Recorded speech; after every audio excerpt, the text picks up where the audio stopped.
Hello, this is Ellen Madono, speaking to you from Tokyo Homeopathy. Today I'm not going to speak about homeopathy, but I'm going to talk about the Book of Change. And this is just an introduction, and I'm very much a novice at this, but I'm such a novice, yet it's been quite helpful to me, and I'd like to explain how to use it just from the beginning. Not all the different forms, different complicated ways you could use it. Actually taught me from a book. My sister had met him, and his name is Stephen Karcher. And then my sister taught me how to do it, and it was the sort of thing that I thought, oh, I'm not going to do something like that. That's just chance. Why would I even be interested? I wasn't very positive. But it turns out that Stephen Karcher shares a lot in common with things that interest me.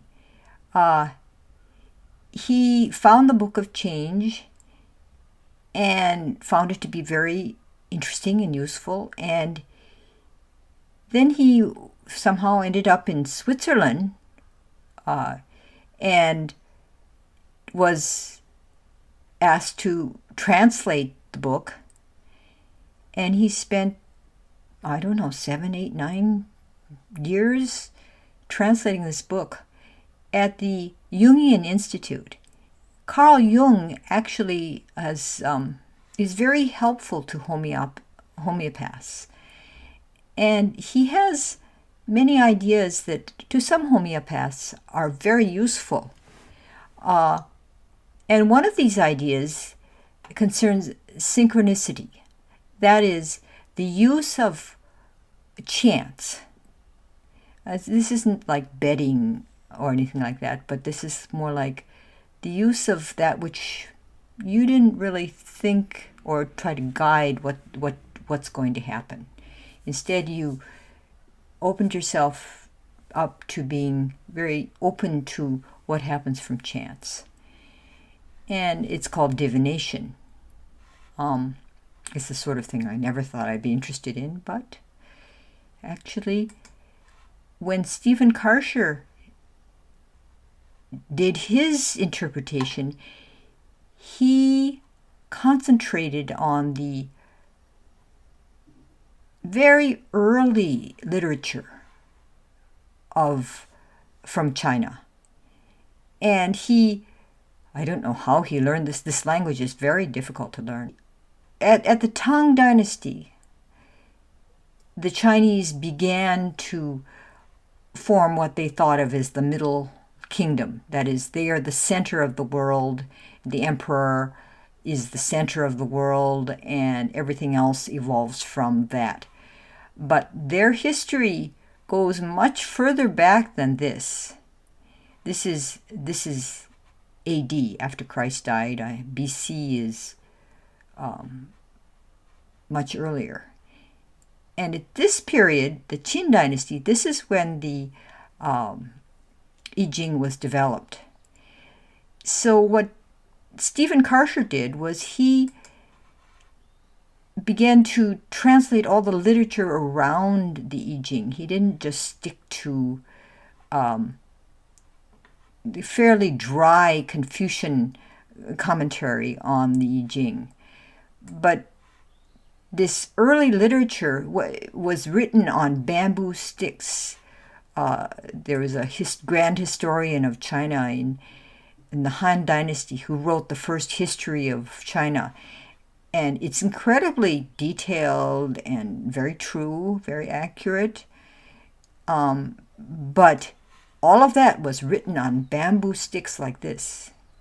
And much later, the Chinese were still using bamboo to record their literature. Of course, this took up a lot of space as compared to paper.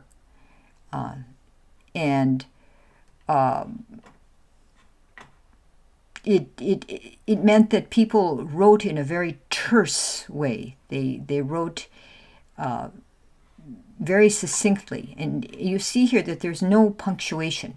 So where a sentence ends and where it begins is not clear. And this is hundreds and hundreds of years of time. So, of course, dialects are different, and they're almost like different languages. But Stephen Karcher, this is his own illustration, used the images from that period and embellished upon them so we can understand a little bit or relate to these various images of divination in these early dynasties, early times, okay?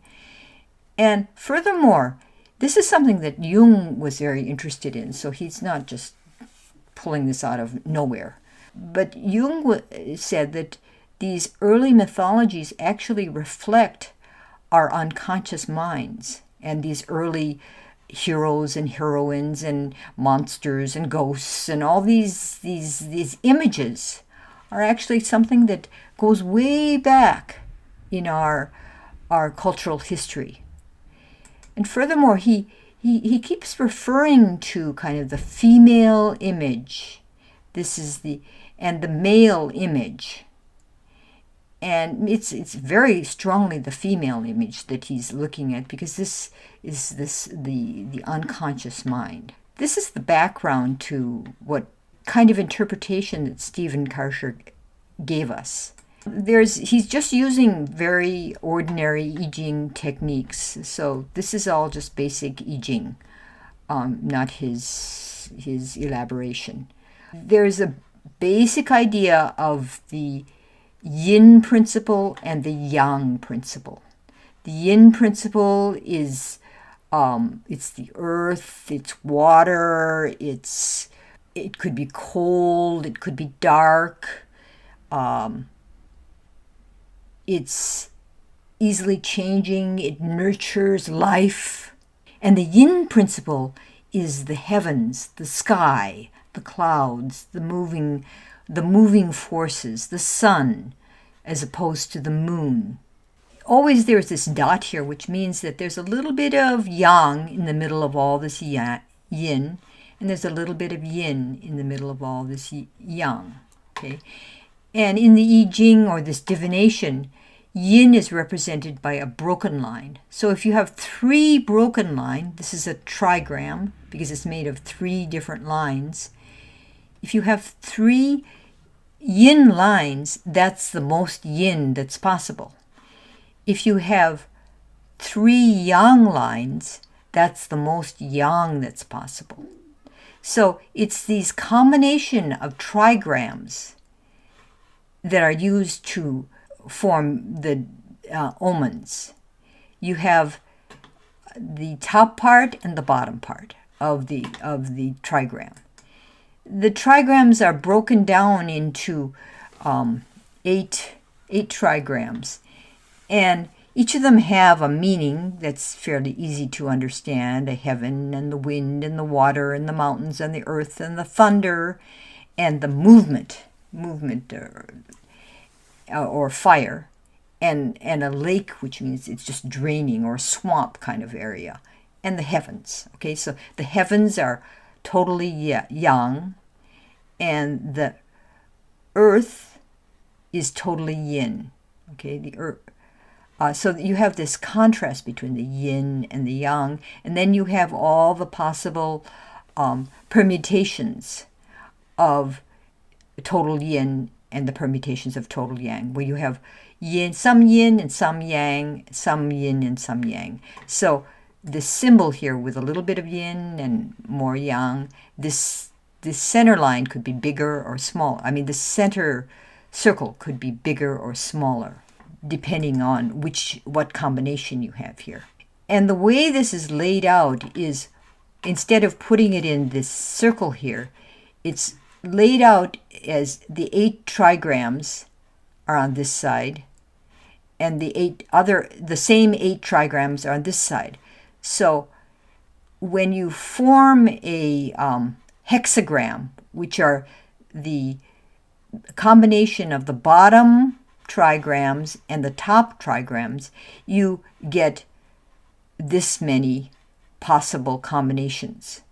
Each of those combinations has a number. So right here, they've used a number to indicate what the meaning of the combination. So each omen in the Book of Change, so if you look in here, this is going to be divided into 65 different omens, okay, because there are that many omens.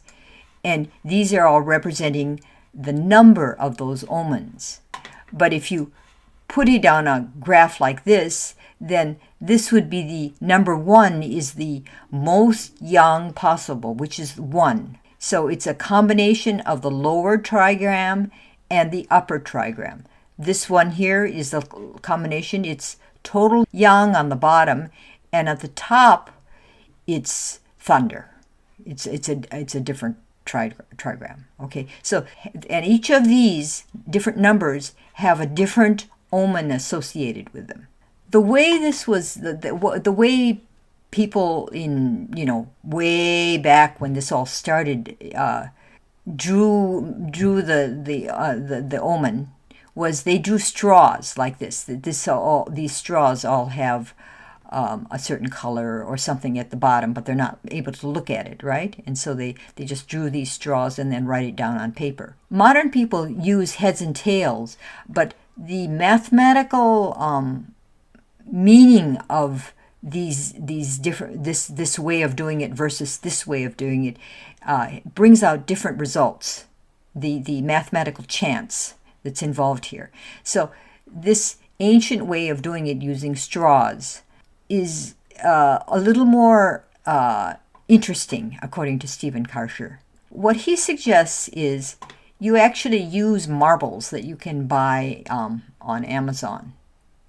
And it's not the color that matters. You just have to establish a meaning to each color. So you could change. White doesn't have to be stable yin. You could use, if you bought this bag, you could use blue, for example. They're not using blue at all here. So it's white, green, red, and yellow.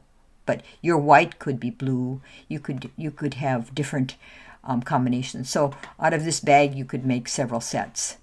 So each of these here has the meaning of these straws in them. Okay, I'm not sure how this system works. I think this is a little bit different. But so each of these is associated with these lines here. So if you draw, I have a bag right here of my own marbles. And these are the marbles that my sister gave me when she learned how to do this. Oops, it's very easy to drop marbles. I think straws are easier in that sense. But you can see that there are 7 white marbles here. And I'm going to just drop them. So I'm not going to show you in marbles. Okay. But there's 7 white marbles. There are 5 green ones, 3 red ones, and 1 yellow one. So the number of marbles of each color is different as we set up this bag here, okay? And when you draw out one, okay, I'm going to draw out one, and this one is white. So this is going to be, how am I going to write it on the piece of paper? I'm going to use one of these lines, a double broken line here, okay? That's going to be stable yin. And I withdraw another one, and that's going to be a stable yang, right? Now, I don't know if I'm going to, probably can't, okay, let's say I withdrew the red one, and that would be a line with a circle through it, okay? And I have a very low chance of drawing out a yellow one, the one that there's only one of them. So I looked in my bag. And if I drew this one, then I would write this with an X through it. So this transforming one is actually, it's less likely to occur. I don't know why, but I've been doing a lot of these, and I get a lot of transformation here. All of mine indicate a lot of transformation. But today's, the example I'm going to give you that I drew there's no transformation here. There are no transforming lines here. I only drew out white stable yin and green stable yang. I didn't draw out any of these. So you see here, I have a notebook where I keep all of my omens and my questions.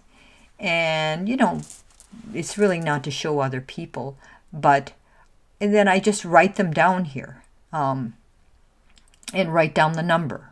So the first omen is primary. And then if you have transformations, then you have one that relates to this. It comes from this one here. And step 1 and step 2. Okay, we're not going to go through this transformation one because I didn't draw that. And then there's a hidden one, and there's a yang and a yin. I could have done this, but I just didn't do it because I was happy enough with what I found out. So we leave out all the transformations, and what I got was primary and a hidden hexagram.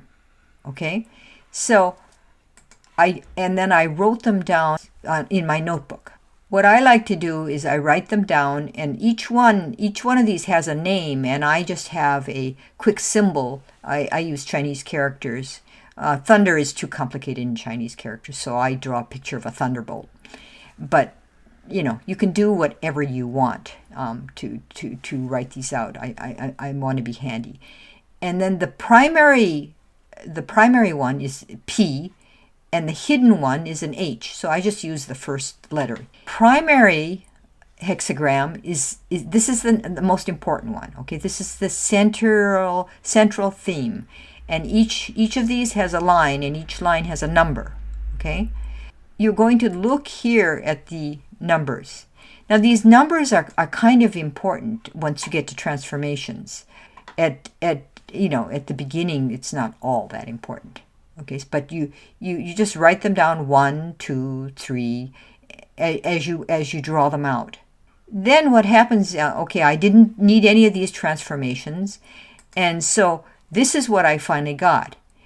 And how did I get this hidden one? Well, you see the box in green here. You take the bottom line 2, 3, and 4, the hexagram from there, and you put that at the bottom. And then you take 3, 4, 5 and put that at the top. Then you have the bottom hexagram and the top hexagram. Okay, so for me that became to be like this. So I put this one and this one together. And then I wrote it down in my book like this.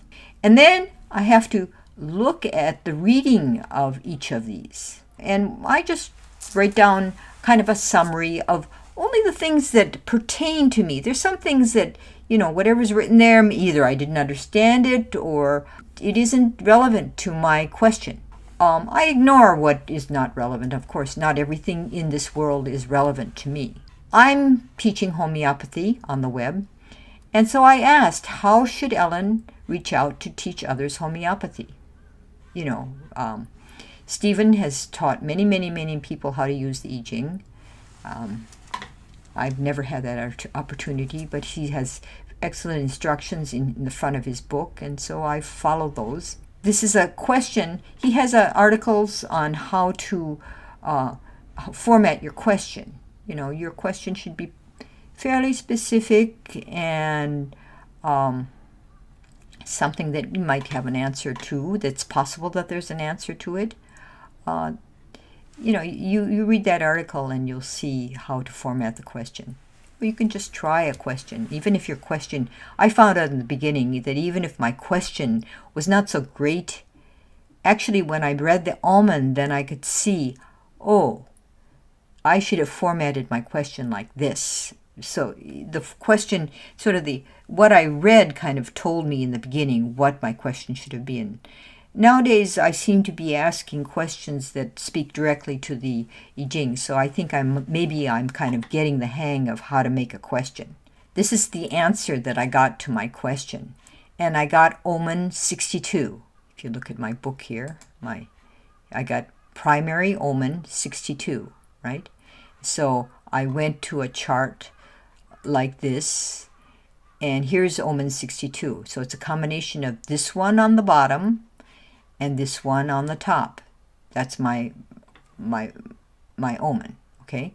So next time I'm going to read this. I just remember that I'm not putting everything down here. It's much longer than that, but anything that seemed relevant I'm using. So a transition to a new time, already crossing. So this 62 is fairly far back in the I Ching, okay?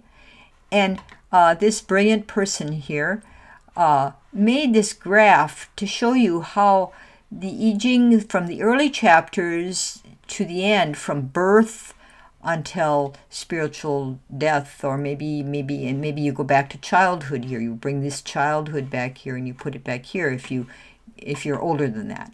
So it could be your personal life, but it also could be the life of your project.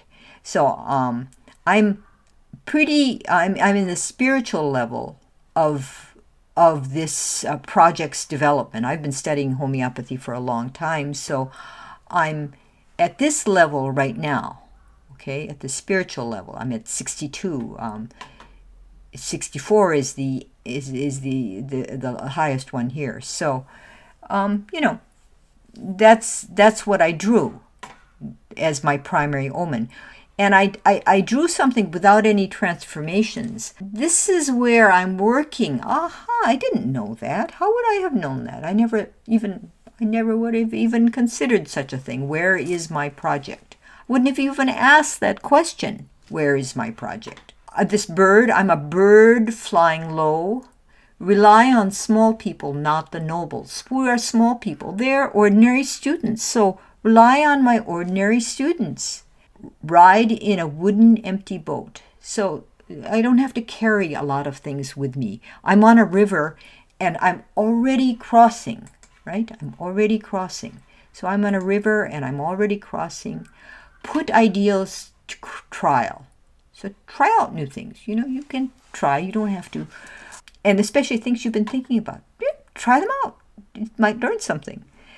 Connect to students, I think, with sincerity and honesty. Flying through liminal space where rules are broken. Okay, liminal means that this is a spiritual space, right? I'm in the spiritual area here.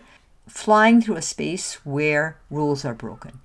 The hardly visible thing is where change occurs. This is all about change that's occurring. So I'm participating in the process of change by doing this project. And I should be careful and meticulous. Keep your sense of purpose. So don't get lost in teaching something that I'm not teaching. Being small is pleasing to the spirits. Do not be afraid to act when alone. Okay, about relationships. I actually got this part from a different book. Stephen Karcher has only 100 copies of this guide to change, and maybe he'll print this in larger amounts. But I got this from this book. This book is much simpler, and it's organized with simpler language. I kind of like the elaborate language of the first book that I bought. This one that I'm telling you about. This one here. I kind of like that elaborate language because it's a little bit closer to his original texts, and there's a lot of it that I don't understand and that I couldn't use. So he kind of eliminated that stuff. Maybe that's a good idea. I don't know. But anyway, this is what that comes from. Relationships. Practice your relationship. Stay simple but detailed for organization. Work with others, bringing out meaning with each detail. Personal development. Consider the meaning of each thing you confront. The future. Confusion of unrelated difficulties. Oh, that's a little bit, if I have a bunch of unrelated difficulties and I'm confused, I'm ready. Okay, that's okay. Okay. Do not go up, go down. So stay low to the ground. When active, be polite. When mourning, be compassionate. When paying, be frugal. Now we come to the hidden omen. Remember I said there's There's this primary omen. We're not having any transformation, but there's a hidden omen, and I just showed you how to do the hidden omen. And this hidden omen is usually pretty interesting. I rarely miss doing the hidden omen. And it says that I'm a well that's in the middle of the village. This is the Chinese character for a well. It kind of looks like a well, do you think? And the water must flow for the entire village. So I'm putting this up on my website. Anybody can access it. I don't know if that's a village, but anybody who's interested is probably part of my village. A secret connection in the time of oppression. Certainly in terms of homeopathy, we're being oppressed. And interpenetration and free communication. Do not try to follow the spirit now. Don't get too, I'm flying low, right? I may be in a spiritual time, a spiritual part of the whole process of this development. But don't just get involved in following the spirit. This will lead to confusion. So I need to stay pretty close to the ground and try to give you all who are interested in homeopathy the details. In the autumn, harvest the crop dealing with each thing that you encounter. Expect real harmony to develop. And it's autumn now, so this is how I'm thinking. So I hope you enjoyed this, and this is Ellen Madono from Tokyo Homeopathy, and I've just introduced to you the I Ching, the Book of Change, and this is just an introduction. Okay, thank you.